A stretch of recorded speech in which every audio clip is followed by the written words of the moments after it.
Meghan, is it now a case of moving on as ever? Let me explain. Hi, good morning, Neil. Sean here in the very heart of London, and as ever, nice to have your company today. Hope you're all keeping well. What are we going through it weeks after weeks? Doesn't it just spurl around so quickly? Can you keep up with everything?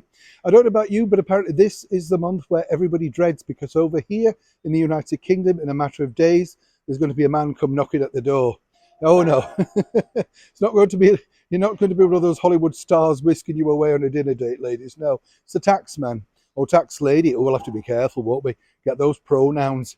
I thought they were things you had with your breakfast, didn't you? I'm completely at a little loss here. But the bottom line is, of course, we all pay tax over here in the United Kingdom. I'm not sure what period it is in your part of the world. That's why everybody looks so glum.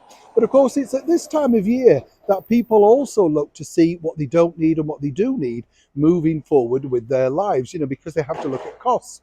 And as we've told you recently with Harry and Meghan, costs are spiraling very dramatically because they're now independent. They're not being funded for by the Crown or indeed King. As you know, with Harry and Meghan's costs are really spiraling. And it's not really to do with the fact that, they're now not part, of course, of the Crown or in fact being looked after by the King Charles, who funded that very first year of independence for them out in Montecito, Canada and California. So again, very cruel things that Prince Harry's been saying in his book about being cut off financially. Simply not the case. But now what's interesting to note, and as ever, we have to tell you that this is a fascinating story, I believe, because we now know, of course, that Harry and Meghan have potentially been, shall we say, slightly included in the forthcoming coronation on May the 6th. Not in the way that they wished, and as we told you in a previous video, there's a bit of a split party over that. But now they're having, as I say, to look at the costs, and in particular security and living accommodation. Now, they've got that massive mega mansion out in Montecito, but it's over here in the United Kingdom that they're casting their eye because they currently rent Frogmore Cottage, in the estate of Windsor. Now, when they said that the cottage was tiny and it was uninhabitable and all that sort of stuff, when you see the pictures inside there, you kind of think, what are you moaning about? This looks spectacular, not small at all, ideal for two people, possibly four people, two small children, two adults. Again, it does seem a little bit sort of, difficult to say the least, to moan about things like that during a cost of living crisis. But according to a very good source, both Harry and Meghan are now wondering whether it's worth the cost of keeping that rent up at Nottingham Cottage, Frogmore Cottage, whatever you call it, simply because they're not planning to return anytime soon.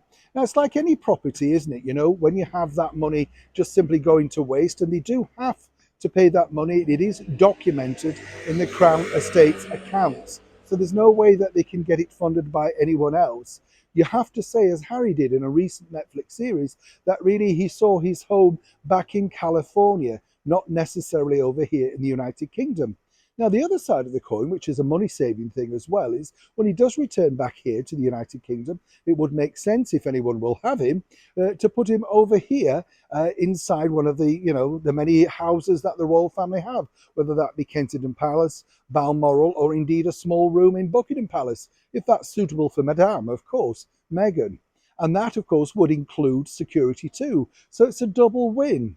But according to a very good source with the ex-royal couple, that's what they're looking at now. Now, many people will see this as a fine line drawn underneath of stating, that's it, we're through with the UK. And many people right now, given the backlash that he's receiving for that tell-all book, won't be too sorry about this.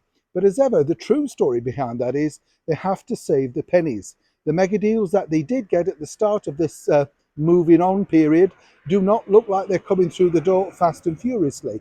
And whatever pennies they can save for all of us in the cost of living crisis is vital. You see, you don't have to just be an ordinary person. Even royals have to count the pennies, or ex-royals from time to time. Neil Sean in the very heart of London.